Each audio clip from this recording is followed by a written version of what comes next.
Hey guys, in this video we're gonna make our character jump. First, let's create our jump animation. Let's rename it to jump. Let's search for the jump animation and drop it here. Now let's go to our code. So for later, so we don't want our code to get a lot bigger here in the process. So to organize stuff, let's copy this and paste it in a function called move. Let's call here the move function. So basically what we're doing here is we're organizing our code. So now when we see this move, it refers to all of this code. It's a way of organizing stuff. So basically the functions are only a way to organize some code. Now let's create our jump function, but before that let's bind it to a key. Let's name it jump. Let's bind it to space. Okay, so now let's create our jump function.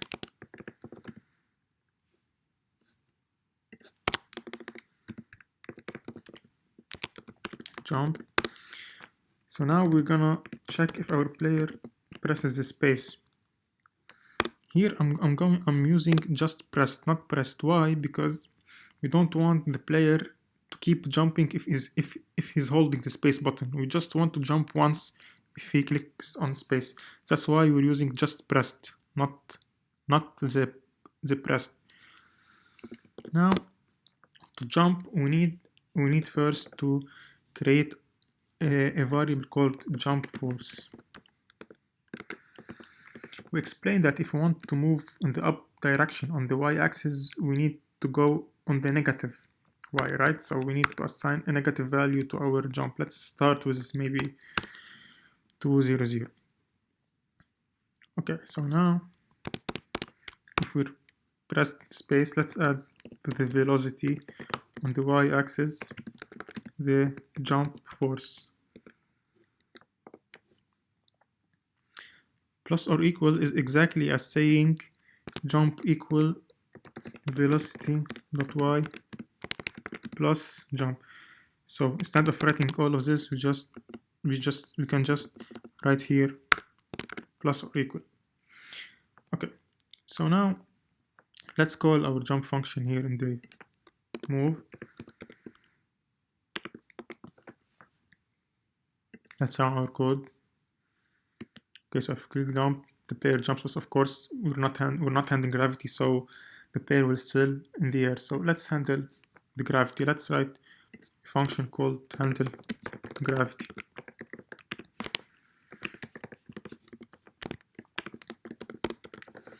Let's define our gravity here. Let's maybe assign it to 10. Again, velocity dot y plus or equal gravity. Now we have the gravity pulling our player down. So let's call it in the process so we can see. Now the player will keep falling down. So let's create our ground, then we will continue working on our jump. So first, let's create a demo scene. Let's name it demo. Let's create a tile map. Tile map is a way of drawing tiles to the screen. Let's create our tile set bar by right click here and creating a new tile set. Let's create here a folder called tiles. I already have this, but it's empty, or okay, now I have one here. Let's drag and drop it. Let's select new single tile and let's click here. Let's zoom out a little bit. Zoom in, sorry. Okay, as we can see now,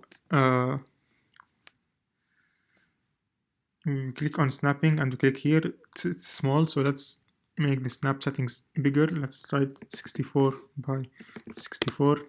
Let's click here again. Okay, we have selected. Now let's add collision. Let's click on collision. Let's click on the rectangle here. Let's click here. Now we have able to have collision. Let's draw our tiles now to the screen by selecting it and drawing a little bit. Now let's add our player by clicking here on instantiate, but let's make sure that we have the demo selected. Let's add our player. Let's run and save our scene as demo. Save. Perfect. Now we're able to move. Okay, jump is a little bit slow and we have no animation for the jump. But I don't want this video to be so long, so let's add our jump animation and let's fix more of our jump in the next video. But let me show you first what we need to fix. So now if we jump and move forward, we can see that the walk animation plays in the air, right?